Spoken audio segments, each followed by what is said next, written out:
کوفے والوں نے حضرت حسین رضی اللہ تعالی عنہ کو خط لکھے کہ آپ اہل بیت کے سردار ہیں اور آپ سبط من الاسباط ہیں، آپ حضور صلی اللہ علیہ وسلم کے لاڈلے شہزادے ہیں،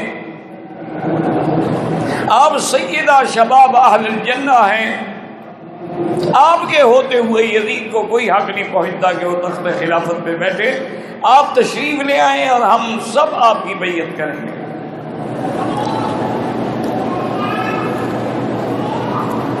شاہ عبد العزیز محدث دہلوی رحمۃ اللہ علیہ نے لکھا ہے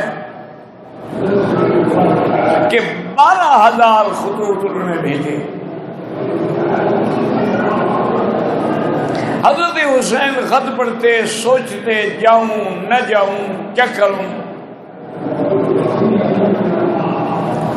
صحابہ جو اس وقت موجود تھے جیسے حضرت عبداللہ ابن عباس ہیں، ان سے مشورہ کیا، انہوں نے کہا حضرت آپ نہ جائیں۔ یہ کوفے والے لوگ جو ہیں ان کی تاریخ کے اندر وفا نہیں ہے۔ ہمارا مشورہ یہ ہے کہ آپ مدینے میں ہیں، وہ ٹھیک ہے پریشر ڈال رہا ہے بیعت کے لیے، لیکن یہاں آپ کا کچھ نہیں بگاڑ سکتا۔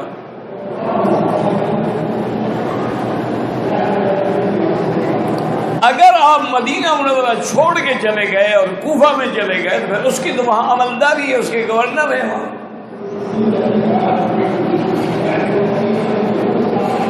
حضرت حسین رضی اللہ تعالیٰ عنہ بار بار کہیں کہ بھائی اگر قیامت میں اللہ نے سوال کیا کہ آپ کو لوگ بلا رہے تھے بیعت کے لیے، تو آپ نے اس وقت حق کا ساتھ کیوں نہیں دیا؟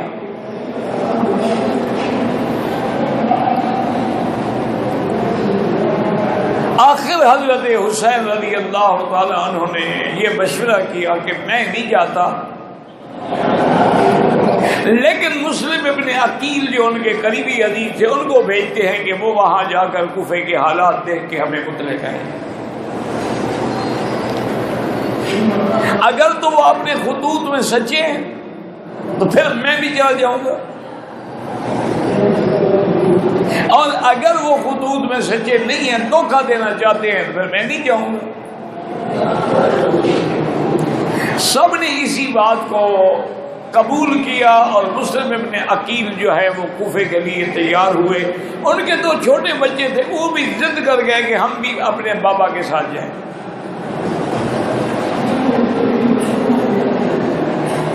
حضرت مسلم ابن عقیل نے بڑا روکا، بھی آپ چھوٹے بچے ہیں، بڑا سفر ہے مدینہ منورہ سے کوفے کا، لیکن بچوں کی ضد ہوتی ہے، محبت ہوتی ہے، ان کا نہیں ہم تو جائیں گے۔ تو حضرت مسلم ابن عقیل رحمت اللہ علیہ اپنے دو بچوں کو لے کے کوفے کی طرف چل پڑے، اور کوفہ والوں کو جب پتہ لگا حضرت مسلم ابن عقیل کی آمد کا تو سارا کوفہ جو تھا استقبال کے لیے امٹ پڑا۔ چھوٹے بڑے بچے سب سڑکوں پہ نکل آئے اور اصحاب رسول کے نعرے لگانے لگے، اور ہزاروں آدمیوں نے تو وہی راستے میں ہی حضرت مسلم ابن عقیل کی بیعت کر لی۔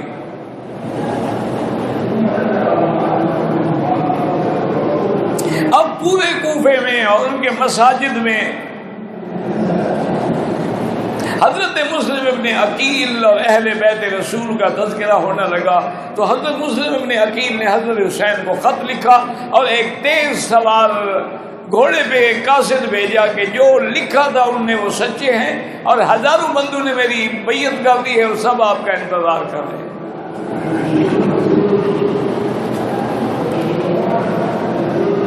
کہتے ہیں کہ یزید کو پتہ لگا کہ بھی کوفے کی تو فضا ہی بدل گئی ہے، کوفہ تو سارے کا سارا مسلم ابن عقیل کے ہاتھ میں بیعت کر چکا ہے، اور اگر وہ اس میں مضبوط رہ گئے تو پھر میرا اقتدار تو نہیں بچ سکتا ہے۔ اس نے گورنر کو ہٹا کے ابن زیاد کو گورنر بنایا کوفے کا، اور حکم دیا کہ سختی کے ساتھ جو ہے آپ ان سے معاملہ کریں، اور اگر وہ مسلم ابن عقیل کی بیعت سے باز نہ آئے تو پھر سب کو تہہ ٹیک کر دیں۔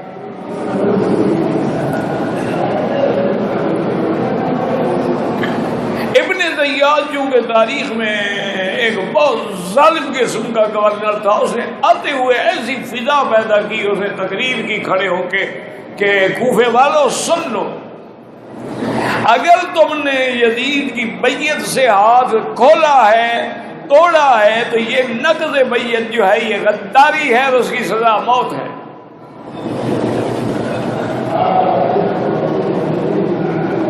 یا تو یزید کی بیعت پہ اسی طرح قائم رہے، ورنہ پھر موت کے لیے تیار ہو جائے۔ وہ جو جناب نعرے لگانے والے تھے نا جی، استقبال کرنے والے، صرف ابن زیاد کی تقریر سن کے ایسے بزدل بنے کہ تتر بتر ہو گئے، مسلم ابن عقیل اکیلے بیٹھے ہوئے۔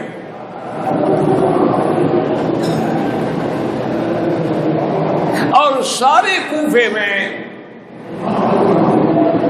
مسلم ابن عقیل کو اب پناہ دینے والا کوئی نہیں، گھر میں بٹھانے والا کوئی نہیں، بس ہانی ابن عروہ ایک آدمی تھا جو اپنے گھر لے گیا۔ ابن زیاد کی فوجوں نے ہانی ابن عروہ کے گھر پر بھی محاصرہ کر دیا۔ مسلم ابن عقیل نے اس کو سمجھانے کی بڑی کوشش کی کہ یہ خطوط دیکھو، ان نے ہمیں بلایا تھا، ہم آئے ہیں،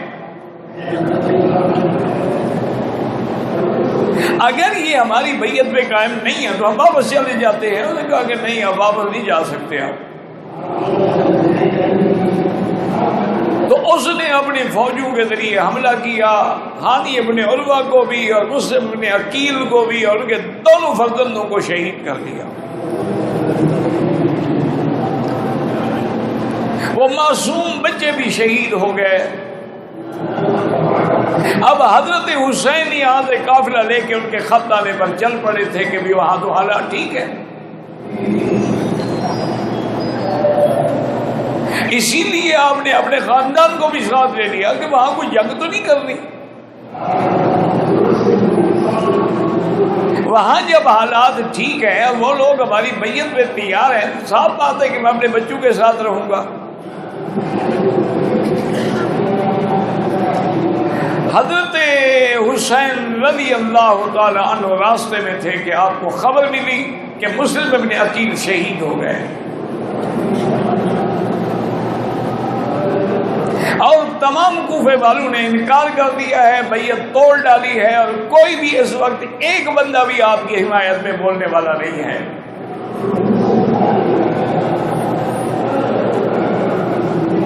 حضرت حسین رضی اللہ تعالی عنہ نے رات کو اپنے ساتھیوں کو جمع کیا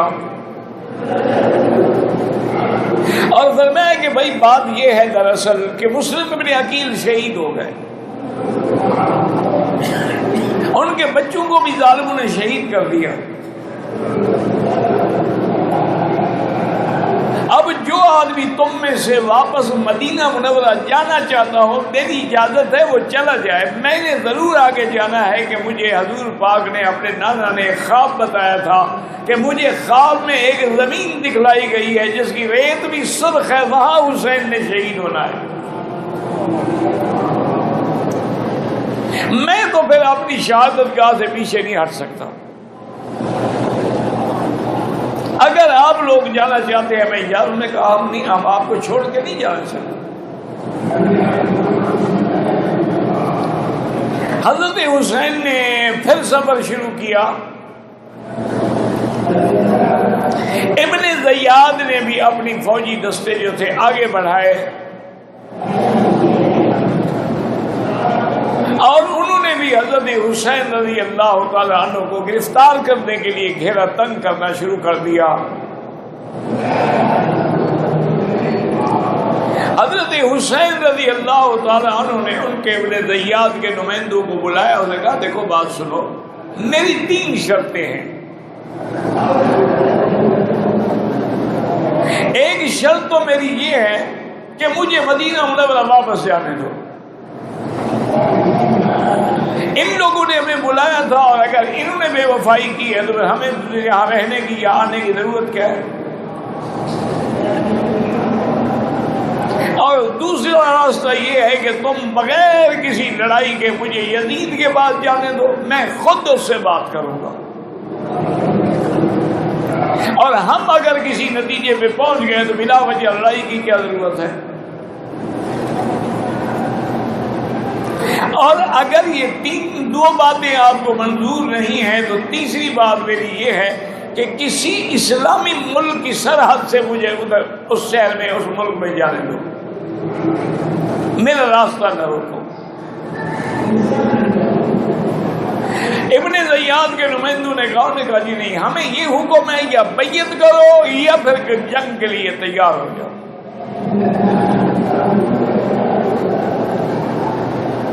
حضرت حسین نے فرمایا کہ میں کیسے مسلم ابن عقیل کے قاتلوں کے ہاتھ میں کیسے بیعت کر سکتا ہوں؟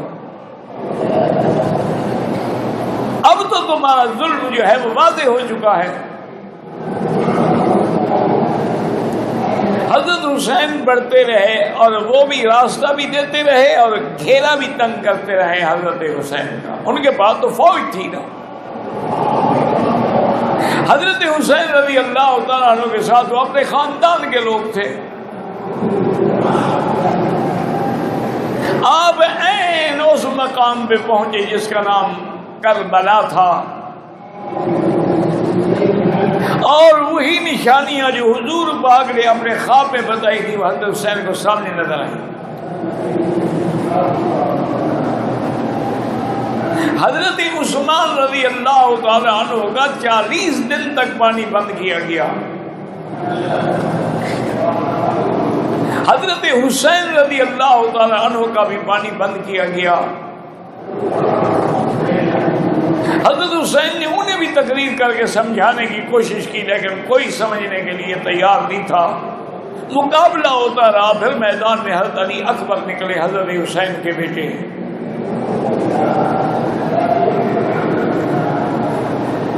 وہ اہل بیت کے شہزادے تھے اور بہادر تھے، انہوں نے ماشاءاللہ اپنی ہمت سے اور شجاعت سے، لیکن پیاسے ہیں، دشمنوں کی صفیں اڑت ڈالی، لیکن آخر میں حضرت علی اکبر بھی شہید ہوئے۔ سیدنا حسین رضی اللہ تعالیٰ عنہ اپنے ہاتھوں سے اپنے بیٹے کی لاش اٹھا کے گھر لائے، خیموں میں لے آئے، گھر کہاں تھے؟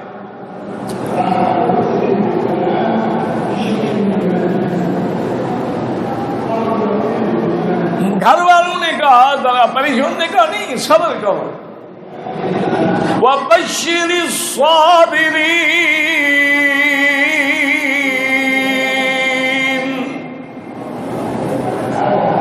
الَّذِينَ إِذَا أَصَابَتْهُم مُّصِيبَةٌ قَالُوا إِنَّا لِلَّهِ وَإِنَّا إِلَيْهِ راجعون۔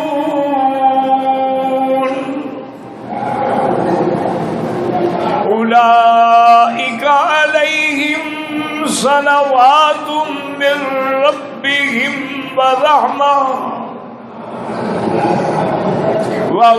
وأولئك هم المهتدون۔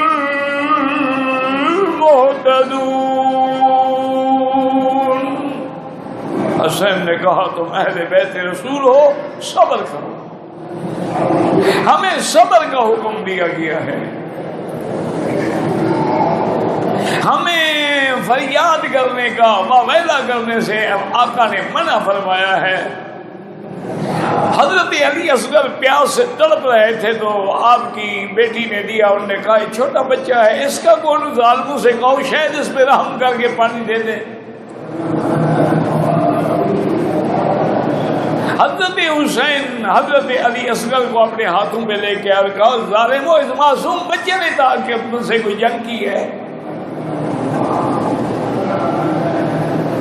اس کو پانی دے دو۔ لیکن ایک شکی نے وہاں سے تیر مارا جس سے حضرت علی اصغر بھی آپ کے ہاتھوں میں شہید ہو گئے۔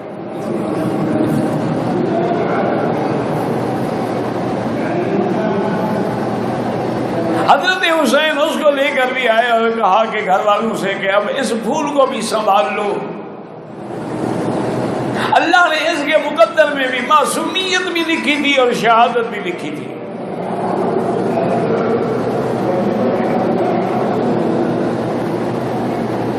آخر میں حضرت حسین چونکہ زین العابدین بیمار تھے، وہ تو چلنے کے بھی قابل نہیں تھے.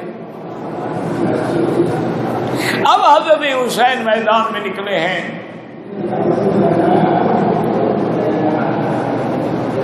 اور میدان میں آنے کے بعد انہوں نے کہا کہ ظالموں سے اتنی تم صبر کر لو کہ میں 2 رکعت نماز ادا کر لوں.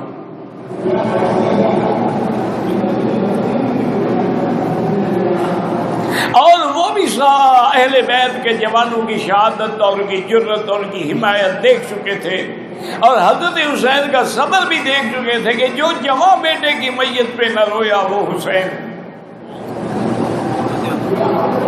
جس نے اپنا سب کچھ کھو کے پھر کچھ نہ کھویا وہ حسین. وہ جانتے تھے کہ یہ حسین ہیں اور اہل بیت کے سردار ہیں. انہوں نے بھی موقع دیا، لیکن حضرت جب نماز میں آئے تو شمر الجوشن نے آ کے آپ پہ حملہ کیا.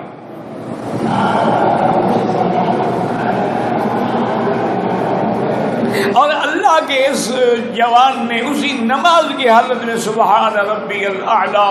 اب آپ دیکھیں کوئی محراب میں شہید ہو رہا ہے، کوئی سجدے میں شہید ہو رہا ہے. اللہ نے ان کا مقام جو یہی لکھا تھا کہ کٹا کر گردنیں دکھلا گئے ہیں کربلا والے، کسی باطل کے آگے کبھی جھک نہیں سکتے خدا والے.